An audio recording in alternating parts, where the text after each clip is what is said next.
All right. Well, so good evening to everybody. Thank you so much for coming. My name is Rebecca Vieyra. I'm the coordinator of the Inter-American Teacher Education Network, or ITEN for short. Pilar, would you like to introduce yourself? Great, thank you. Good afternoon to everyone. I am Pilar Suárez. I am from Mexico, and I am the coordinator of the Teacher Fellowship. Fantastic. And so I see tonight we've got a lot of UE folks, which is really fabulous. So what I'd like to do this evening, things are a little bit more informal than they normally would be for ITEN webinars, but basically what we'd like to do is to give you a brief overview about what ITEN is. It'll be pretty quick. We hope to be finished with this in 30 minutes or less. And then to give you a sense of what the seminar is expected to be and how you can participate. So feel free to ask questions along the way, and we'll do our best to answer them and hopefully encourage you to ultimately present something at the seminar. So to begin with kind of ITEN, the Inter-American Teacher Education Network has been around for something like 16 years now. And the past 2 years, we've been in a new phase of our work, which is specifically focused on STEM education. But our overall goal, right, is really to improve the quality of teaching across the Americas and the quality of teaching and therefore the quality of education. So we've got plenty of information on our website. Our focus is really to work with educational leaders and to help them collaborate with each other. And when we say educational leaders, like fundamentally at the core of that, we're really talking about teachers and all the people who support them. So sometimes people might think, well, maybe I don't think about myself as a leader. We really want people to kind of look anew and realize that we are leaders when we think about the potential that we have for impacting others. Of course, impacting our students, but also for thinking about how we impact educational systems as a whole. And that's where networks and getting to meet people around the world can be extremely powerful. So that's what we're all about. ITEN itself is funded by the U.S. mission, the U.S. permanent mission to the Organization of American States. But ultimately, the things that we do are pretty much in alignment with the UN Sustainable Development Goals, specifically number 4, and also in alignment with the Inter-American Committee on Education, which brings together the ministries of education from the 34 OAS member states. And then the topics that we focus on are narrow in the sense that we're focused on teacher education and STEM on top of that, but even within that, there's a lot of diversity. So we're really interested in looking at how do we recruit people to the teaching profession? How do we make it an attractive profession? How do we support teachers in their everyday tasks of teaching and working with children? But we're also interested in things like the development of new curriculum or new lesson plans, practices for assessment, all those different kinds of things. And we also take a look at it from the early childhood level, from preschool, all the way up primarily to pre-university typically, although sometimes we get folks who are interested in university introductory level STEM education too. And so we welcome all of those. And then in terms of why we're focusing on STEM, there's a couple of different reasons. We do not want to exclude anybody, and we also want to make it clear that early childhood teachers and primary teachers, they can be STEM teachers too. So we're not just talking about chemistry teachers or mathematics teachers. We're at the core of it, we're looking at STEM as an embodiment of critical thinking, hands-on learning, discussion, the use of multiple representations. But I think the thing that really sets STEM apart is the gender disparities that we see at all levels. Like when we look at careers, we often associate men with certain types of careers and women with certain types of careers. And we know that those perceptions and those expectations start from a very young age. And so we're interested in helping people to see that they can be any of those things that they want to be, and that they don't have to just limit themselves to maybe what they think is normal, right? And then, so now moving into the seminar, we want to bring people together who think about these things and who talk about these things, because we know that teaching STEM is a new way of teaching for many people. And even for those teachers who teach like maybe the more traditional sciences or traditional mathematics, even then, right, you have people who often need a lot of very specific types of support because it's a different kind of content that we're teaching. And then of course you've got folks who might teach language arts or you know, any kind of liberal art, and they might want to also relate some of their work to STEM, and that's entirely possible. So the goal of the seminar is to bring people together so that you can get to know the network that we already have that's working on STEM. But I think most importantly, so that you can share with others what you know, because nobody has all of the information. Nobody has the total key to what makes high quality education. Not everybody knows how to implement it. So the important thing here is that you're bringing something, whether or not you're a new teacher or going to be a teacher, or you know, want to be a teacher, or somebody who's had many years of experience as a teacher or as an administrator or as a policymaker. We all have something to learn from each other. So just because you might be new does not mean that you don't have anything to share. And like I did mention, we really want to involve everybody from teachers through ministry officials, universities, and other professionals who might, you know, have a stake in STEM. The countries in red are the countries that are currently participating in ITEN's project teams, which are dedicated international, like multinational teams that are working together on STEM education issues. But we'd love to have more countries involved, right? So, and if you're from one of the countries that is involved here and you want to know who those people are, that's certainly something we can help you with, and we can introduce them to you at the seminar.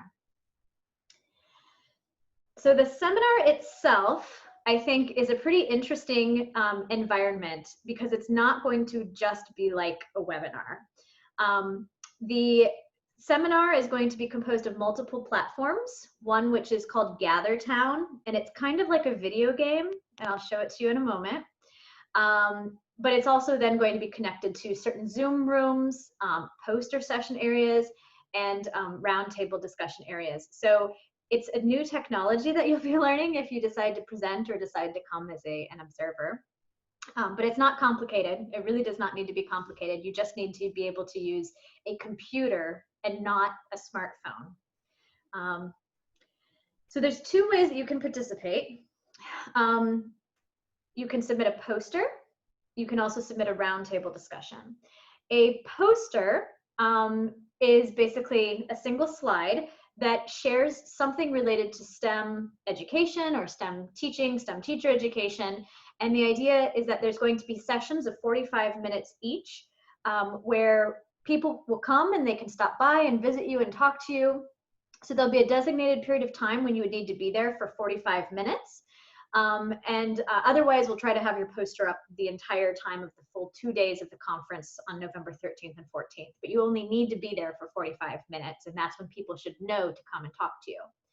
The other thing is a roundtable session, which is also 45 minutes, and that is it's a different structure. Instead of it being about you showing off maybe your achievements, the focus there would be to get people to talk to each other. So maybe you're a new teacher and you would like to talk to other new teachers. And so the idea would be that you would present an idea, maybe best resources for first-time STEM teacher or for first-time preschool teacher who wants to incorporate STEM. Or maybe you want to share one simple idea and you want other people to give you feedback. And so the idea with the roundtable discussion is that you have a theme in mind, and that you have a set of questions that you can then ask the people who come visit with you. And the idea is that it's really a round table focused on kind of equitable discussion. Whereas poster session is really about what you're coming to share, and people come talk to you and you talk to them about your work. So it's a little bit different dynamic. I think what I'm going to do now is I'm going to actually show you what this interface looks like. And can I just get a confirmation? Are you all seeing the space here? The game space? Yes, no? Yes, Rebecca, yes. Okay, Yes, we've seen it. I have a question though. okay, go ahead. Yes, in terms of the roundtable discussion, what's the allotted time for that? That's also 45 minutes. Okay. Mm-hmm. So for a poster session, so this is what Gather Town looks like. the idea is that we could have up to 1,000 people at one particular moment who will pop into this room. The room will be slightly differently designed, and you'll actually see Pilar is in there right now.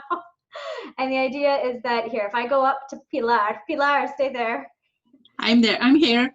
If I catch up to her, if she had her camera on, and she doesn't right now because Pilar, can you turn on your camera in GatherTown?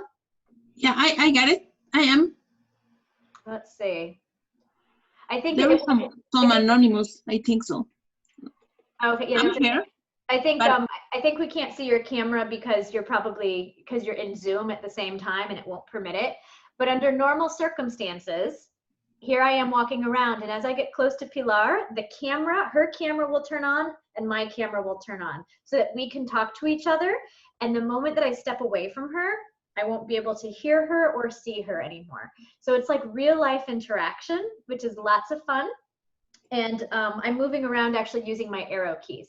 And then the idea here is that if there's a poster, and let's say Pilar is waiting by her poster at a particular time, and I'm really interested in her topic, I'm gonna go over to her poster.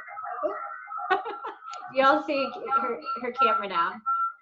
Pilar, can you turn off your camera? I guess that was a bad idea. Yeah, I have my camera on. Oh, interesting. Yeah. So I can see somebody. Can you turn off your audio in GatherTown? Yes, I am. Thank you. So as I get close to Pilar's poster, let's say, you'll see that it kind of lights up. It's got like a green color behind it. And if I push the X key, a poster appears. And so this is a poster from some people who presented recently. And the idea here is that now I can talk with Pilar about her poster while I'm also looking at her poster, and I can, zoom in on her poster, and I can take a look at the different information on her poster, but we can have a conversation while having a visual aid. And if I'm done with that, and I'm done talking to her, I can go over and visit somebody else. And so what happens in real time is that people get really excited about the posters, and they all gather around one and have a conversation and might go travel to another. And so during 45 minutes, there's an expectation that you would be there at your assigned time. We'll share with you some more details about what posters look like in a minute. Round tables are a little bit different. Pilar, would you come with me to a table? Yeah. Thank you. So right now we just have some casual tables set up, and we're redesigning the space, but the idea is that you would have a table assigned to you with a particular number, and I would come here at a particular time, and I'd sit and I'd wait in my chair, and maybe my topic is how to teach chemistry for some reason, maybe teaching about chemistry and color, let's say. That was my topic. And Pilar is interested in that. So the idea would be that at the beginning of that 45-minute period, people would go to these tables, and then they would sit and talk with you. And I would say, hey, hi, how are you? We'd introduce ourselves, and then I would say, okay, so I wanted to talk about this idea.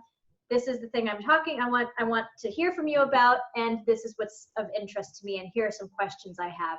And then the idea would be that there would be a table with maybe up to 10 people, so it's a small, intimate discussion. But the point is you make personal connections. So those are the two kinds of interfaces that we're looking at. At the seminar, there will also be a number of larger presentations like traditional webinars, and for those, there will be basically doorways that you'll pass through that will take you to a large space. And so that's how GatherTown works. And I'm gonna go back now. Rebecca, just wait a minute. Sure. Let's see, when I am very close to Rebecca, you can see my video, right? Mm-hmm. Yep. If I go to another place, she can see me. I cannot see her anymore, and normally I wouldn't be able to hear you, except that we're on the camera, we're on the audio for Zoom. So yeah. Mm-hmm. Yep. Great. Thank you, Pilar. Welcome. All right, so I'm going to go ahead and leave GatherTown. And then I'm going to go into kind of the details for what we're hoping for in posters and in roundtable discussions. So the big ideas here are that we're looking for replicable practices, policies, or programs. And those are big words, but don't let them scare you. What I mean in practicality is, do you have a certain experience? Like, have you been to an interesting workshop that you want to tell people about? Have you been part of a community that's interesting to you? Or maybe, like the experience I was talking with Sita about, she's going to become a teacher. You know, so what is it that draws you to STEM to teaching? What is it maybe that draws you to STEM? It's okay to have a discussion about these kinds of things. It's really important for us to understand, why do people want to become teachers? So that's an example of a topic that you could discuss, is what are the reasons that people want to become teachers, and what can we do to encourage people to become teachers? Totally valid conversation point. Also, if you're a practicing teacher, looking at curriculum, perhaps if your ministry has a new curriculum and you'd like to share that, if you're a policymaker and you want to share how new curriculum has been redesigned, or if you want to share a specific lesson plan or an activity that you've done, fabulous. If you want to share maybe a website that you found that's particularly helpful and you'd like other teachers to know about it, great. But if you don't have something to share in terms of like a concrete resource that others can use, it's okay to come and present ideas and questions. Part of this purpose, right, is to bring people together about similar ideas and similar interests. So don't be afraid to take the opportunity, for example, in a roundtable discussion, to say, I actually don't have the answer to the questions that I want to ask you, because I'm here to learn. That's completely fine. If you decide to submit a poster, we ask for just one page that you can design on a PowerPoint, or even, you know, even in Word, honestly, a Word document if you wanted to.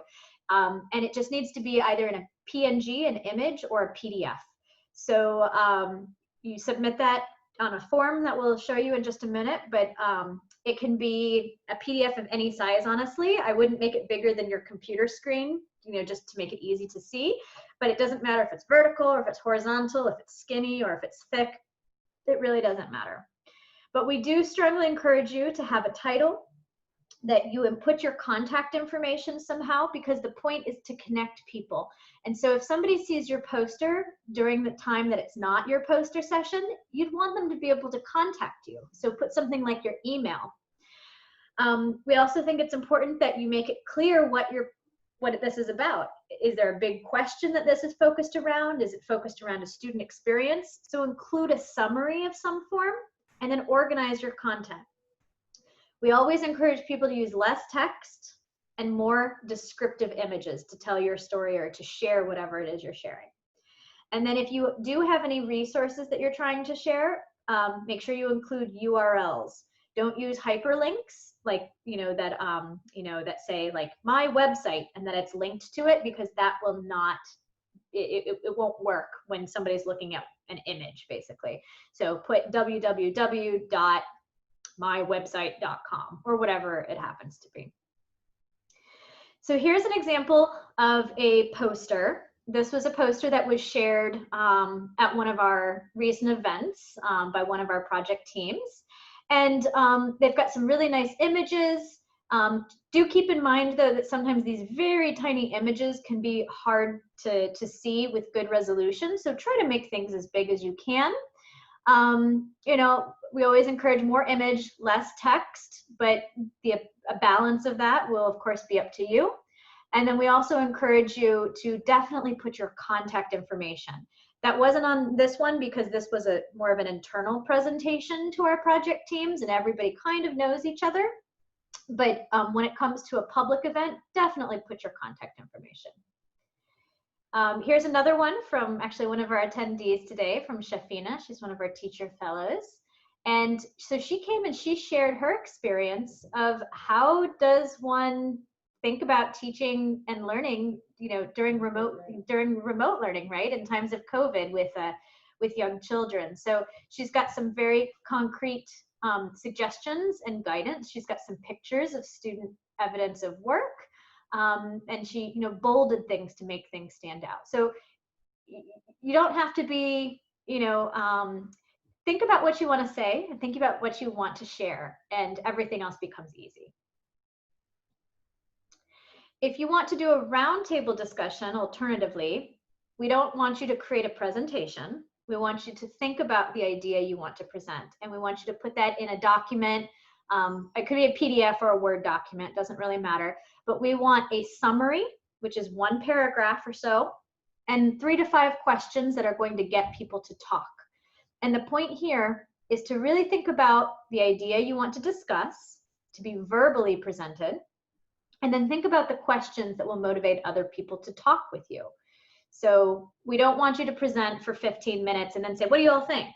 We'd rather have it be present your idea, introduce yourselves, get to know each other, and talk about the thing that you all came to talk about. So in some sense, a roundtable discussion you have to be really thoughtful about, but it doesn't take a lot of work to actually carry out.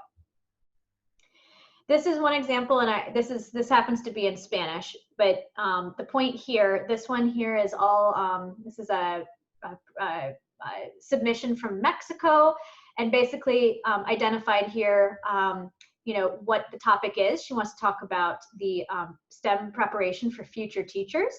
She has a little bit of a description about what the topic is and identifies why this is an important topic, and then she has 4 questions that she would ask the people who came to the table. So no graphic design needed here. And then we've got some frequent questions. So can I present by myself? Do I have to have a team? Or, you know, do I, you know, is it okay if I have a team? The answer is that we don't mind. You can present with others. You can present, you know, you can create something and share it together. It really doesn't matter to us. We recommend no more than 3 authors per proposal. The only reason we recommend that is because when you're in Gather Town, it's kind of difficult to have a conversation with like 6 authors and, you know, 5 people who show up to talk at your table, if that makes sense. So it's just a balance kind of thing. And just make sure that each person who is co-authoring submits the form individually. And then how many people can attend a roundtable? I think I already mentioned that. With a poster, within that 45 minutes, traditionally people will just kind of browse posters and then stop and talk when they want to. So lots of people could come, you know, fewer people could come. If you do a roundtable, the expectation for that is that people show up at near the start of the hour and that they stay for a more extended period of time because they know they're getting into a conversation. And that's something that we'll make sure we educate, you know, people about in terms of what the norms are. And then can you have a certificate? So if you present a proposal that is accepted and then you actually show up, right? We'll be giving out, you know, like PDF certificates, you know, from ITEN with the equivalent of 10 hours, basically. So please, I hope you consider it. Then simply, there's a couple of deadlines. We have an October 21st proposal submission deadline, which is soon. That's like about a week from now. You know, sometimes we're flexible with things. So if you need more time to develop something, contact us. We're reasonable people, but we do need to know in advance because we can only accept so many submissions. And then by November 1st, we'll let you know if your contribution has been accepted.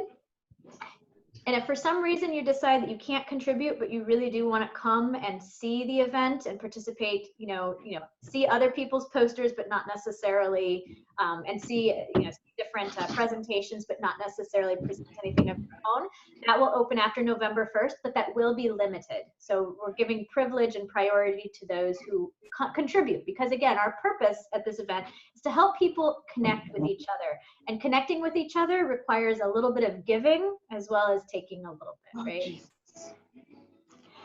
And with that, I think I've covered everything with the exception of where you go to make your submission. To make your submission, this is the website, oas.org/en/ITEN. Pilar, maybe you can put that in the chat for folks too. I'm going to take us there really quickly.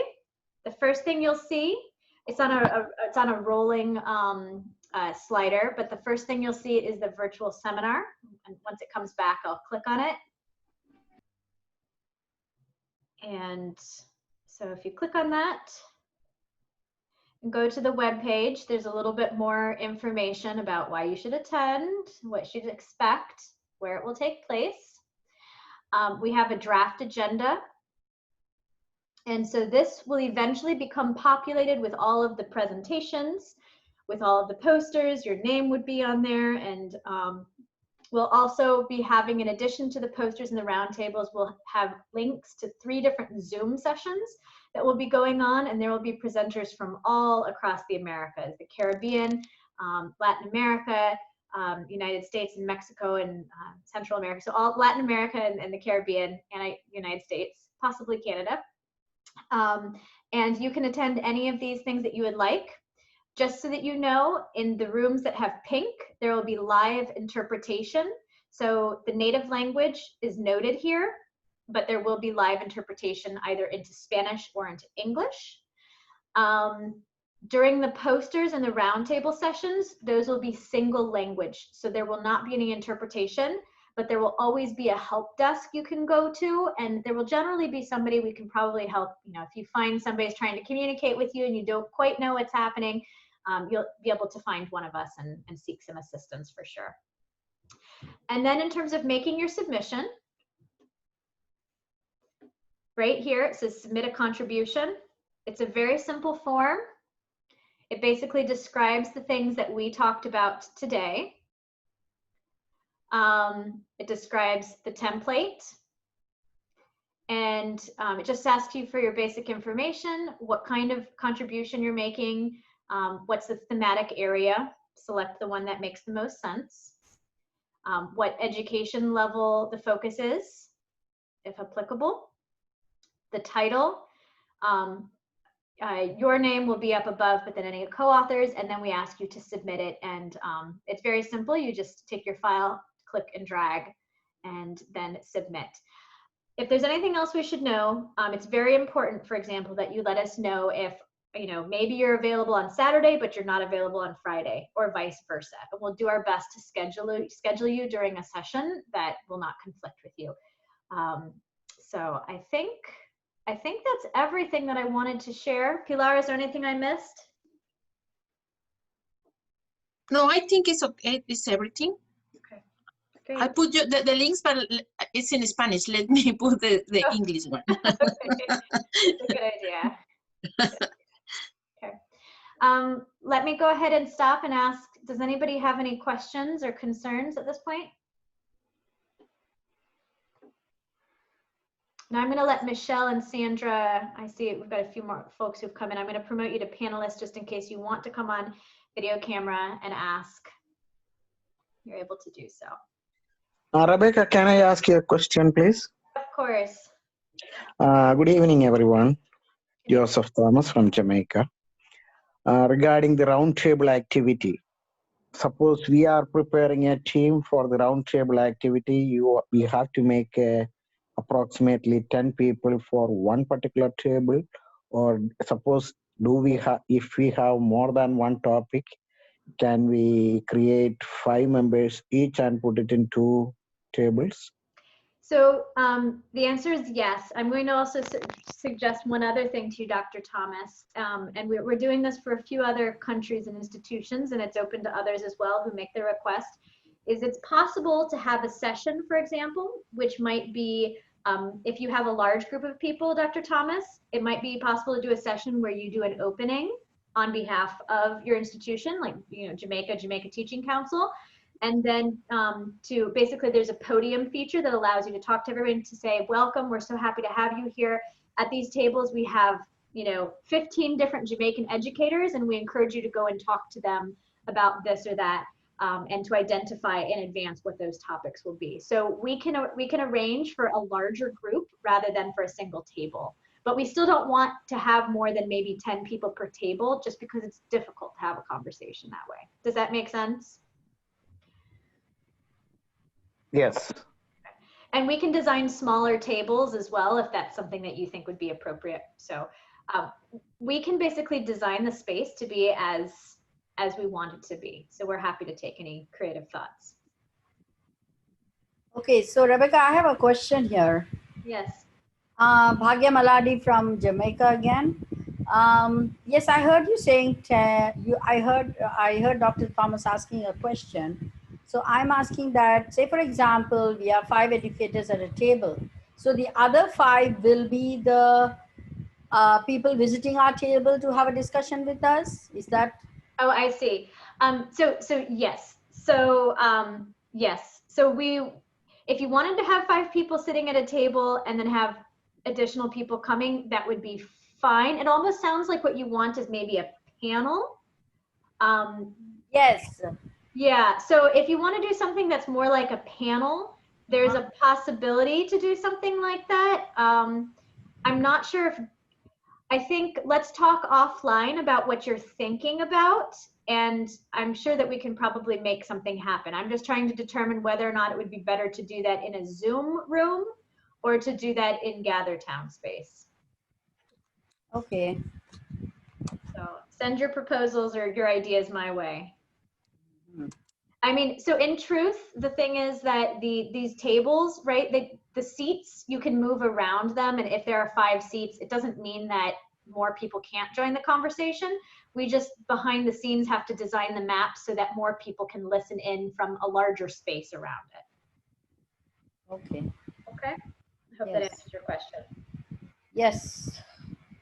I understood. Thank you. You're welcome. Anyone else? Okay. All right, if not, I'll go ahead and stop the recording, and then please do feel free to reach out to myself or to Pilar, and we'd be happy to help you. And I don't want anybody to feel intimidated. It's a great opportunity to connect and to start attending conferences, and to do so online right now. You know, it's going to be a unique kind of a platform. So I really do hope that you end up submitting a proposal. Okay. All right, well, thank you, everybody. Have a wonderful evening. Thank you too. Thank you. Bye-bye. Bye.